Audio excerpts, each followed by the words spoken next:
Hello everyone, welcome back to my channel Study Special Education. So our today's topic is Development of Special Education in India. इसमें हम उन सभी policies के बारे में, commissions के बारे में और एक्ट्स के बारे में पढ़ेंगे जिनकी वजह से स्पेशल बच्चों में डेवलपमेंट हुई है और स्पेशल एजुकेशन में डेवलपमेंट हुई है in India. So let's start. Our first commission is Kothari commission 1964 से लेकर 1966. It was the first education commission to focus on education of CWSN. CWSN का मतलब होता है Children with Special Needs. ये पहला कमीशन था जिन्होंने फोकस करा था स्पेशल बच्चों की एजुकेशन के ऊपर. It recommended universalization of elementary education कि एलिमेंट्री एजुकेशन का यूनिवर्सलाइजेशन होना चाहिए, फ्री टेक्स्ट बुक्स होनी चाहिए, राइटिंग मटेरियल प्रोवाइड होना चाहिए और मिड डे मील्स. अगर कोई आपसे पूछे कि मिड डे मील कौन सी कमीशन में बात करी गई थी तो इट वाज कोठारी कमीशन. उसके बाद फ्री एंड कंपल्सरी एजुकेशन होनी चाहिए 6 से 14 साल के बच्चों के लिए. Integration of handicap children in regular schools. जो हैंडीकैप बच्चे होते हैं उनको भी रेगुलर स्कूल्स में जाने की छूट मिलनी चाहिए और वो बच्चे जा सकते हैं रेगुलर स्कूल्स में. Promoting mutual understanding between handicapped and non handicap children.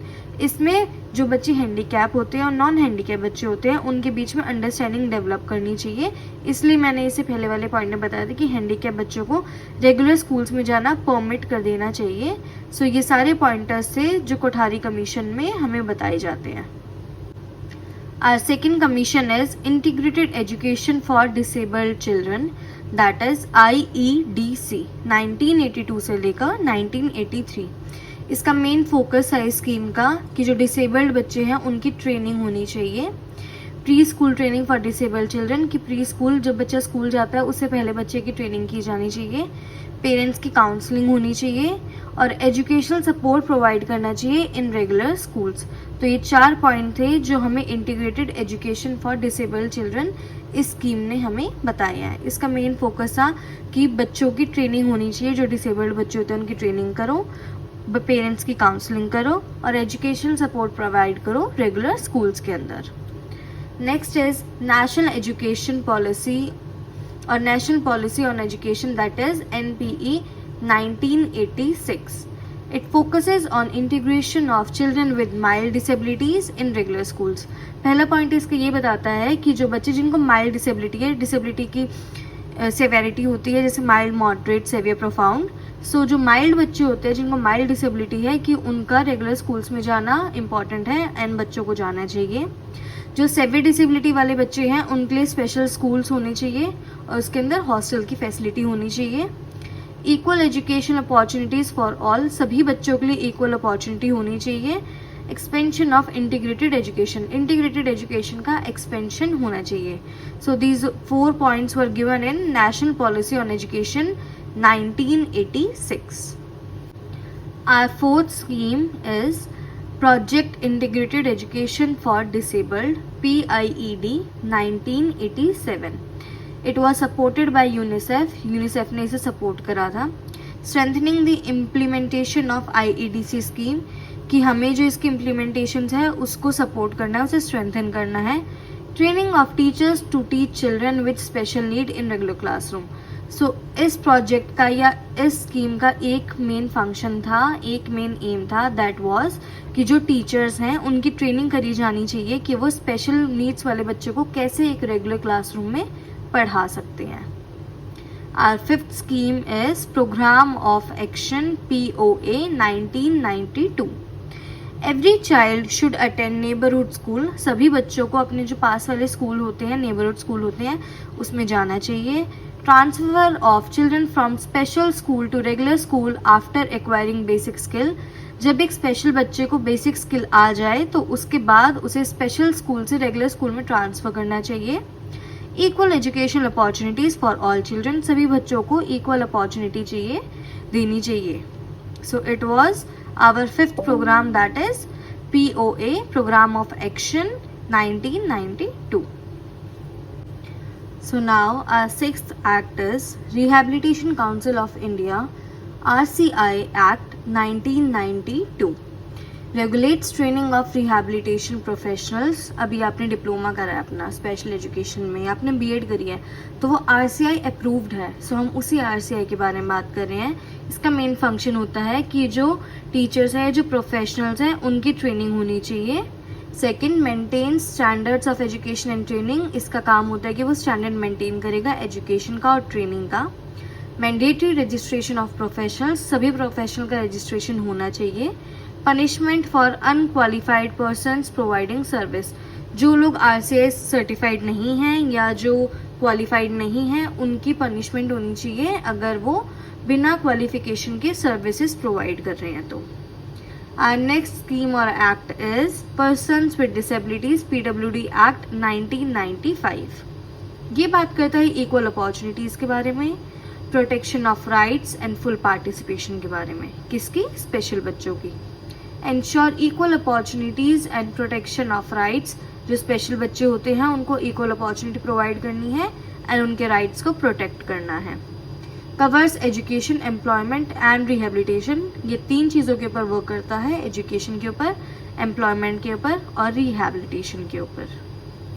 Our eighth program is District Primary Education Program DPEP 1994, universalization of elementary education. इसका मेन फोकस है कि यूनिवर्सलाइजेशन होना चाहिए एलिमेंट्री एजुकेशन का। Inclusive education for children with disability, कि inclusive education होनी चाहिए। मैंने आपको बताया था इंक्लूसिव एजुकेशन क्या होता है। इसका मतलब होता है education for all under one shelter और अंडर वन रूफ। सो इंक्लूसिव एजुकेशन होनी चाहिए डिसेबल्ड बच्चों के लिए। ऑल्टरनेटिव स्कूलिंग होनी चाहिए, ऑप्शंस वर रिक्वायर्ड, कि ऑल्टरनेटिव स्कूलिंग ऑप्शन हमें प्रोवाइड करने चाहिए। आवर नेक्स्ट स्कीम और act is national trust act 1999। It was for persons with autism, ये ऑटिज्म वाले बच्चों के लिए था, सेरेब्रल पाल्सी वाले बच्चों के लिए, mental retardation and multiple disability.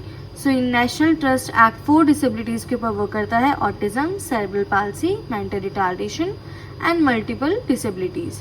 इसका मेन ऑब्जेक्टिव है कि वेलफेयर हो उन बच्चों की, प्रोटेक्शन हो और इंडिपेंडेंट लिविंग वो प्रोवाइड कर सके, कि वो उन बच्चों को इतना कैपेबल बना दे कि वो अपने आप इंडिपेंडेंटली अपनी लाइफ जी सकते हैं। एंड 10th एक्ट और प्रोग्राम इज सर्व शिक्षा अभियान SSA 2000 में ये रिलीज हुआ था। इसमें बात करी जाती है एजुकेशन फॉर ऑल बाय 2010 या 2020 तक सभी बच्चों के लिए एजुकेशन प्रोवाइड हो जानी चाहिए। इंक्लूसिव एजुकेशन के ऊपर बात करते हैं ये, और appropriate environment for every children, सभी बच्चों को एक एप्रोप्रिएट एनवायरनमेंट प्रोवाइड करना है। सो इट वॉज आवर सर्व शिक्षा अभियान। Our 11th policy or act is National Policy for Persons with Disability 2006. So it focuses on inclusive education through regular school. ये act, ये policy focus करता है इंक्लूसिव एजुकेशन के ऊपर, barrier free and accessible school के ऊपर, teacher training होनी चाहिए इंक्लूसिव एजुकेशन के लिए, अर्ली आइडेंटिफिकेशन और इंटरवेंशन होना चाहिए, special educational support as per individual need, जो बच्चे की नीड्स है उसी के अकॉर्डिंग उसको सपोर्ट प्रोवाइड करना है। सो ये 5 पॉइंट है जिसके ऊपर national policy for person with disability focus करता है। आर 12th स्कीम और act is right to education RTE act 2009. It focuses on free and compulsory education for children aged from 6 to 14 years. ये free और compulsory education के बारे में बात करता है 6 से 14 साल के बच्चों के लिए। Article 21A added to the constitution, इसी में ही 21A आर्टिकल ऐड हुआ था कॉन्स्टिट्यूशन में। Children with disabilities entitled to elementary education, जो बच्चे डिसेबिलिटी वाले हैं उनको एलिमेंट्री एजुकेशन प्रोवाइड करना है। Promotes inclusive and equal educational opportunities, कि बच्चों को इंक्लूसिव और इक्वल अपॉर्चुनिटी प्रोवाइड करनी है। Government responsible for ensuring access to schooling, ये गवर्नमेंट की रिस्पॉन्सिबिलिटी है कि वो स्कूलिंग तक का एक्सेस प्रोवाइड करे बच्चों को।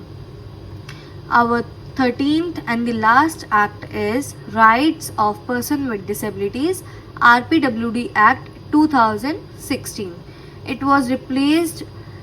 It replaced PWD Act 1995. इसने PWD Act को रिप्लेस करा था. It is based on UNCRPD. ये UNCRPD के ऊपर बेस्ड है 2007. प्रमोट्स डिग्निटी, ये डिग्निटी प्रमोट करता है, इक्वालिटी प्रमोट करता है एंड नॉन डिस्क्रिमिनेशन प्रमोट करता है. Ensures full participation and inclusion in the society. ये स्पेशल बच्चों का फुल पार्टिसिपेशन और इंक्लूजन इंश्योर करता है सोसाइटी के अंदर. Contain 17 chapters and 102 sections. Disability category increased. PWD act में 7 डिसेबिलिटी इंक्लूडेड थी, पर RPWD एक्ट के तहत अब 21 डिसेबिलिटीज इंक्लूडेड है. सो it was our 13th and the last act, that is RPWD Act. So now we will understand important one-liners जो हमने इस वीडियो में सीखा है या हमने इन 13 एक्ट से सीखा है. फर्स्ट इज कोठारी कमीशन 1964 से 1966, IEDC 1982 से लेकर 83 तक, national policy on education NPE 1986, PIED 1987, program of action POA 1992, RCI act 1992, PWD act 1995, DPEP 1994, national trust act 1999, Sarva Shiksha Abhiyan 2000, national policy of PWD 2006, RTE act 2009 and RPWD act 2016.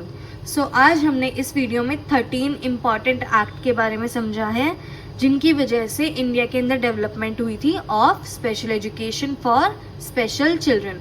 मैं जल्दी ही आपसे मिलती हूँ अपनी नेक्स्ट वीडियो के साथ. Till then stay connected and please subscribe my channel. Thank you.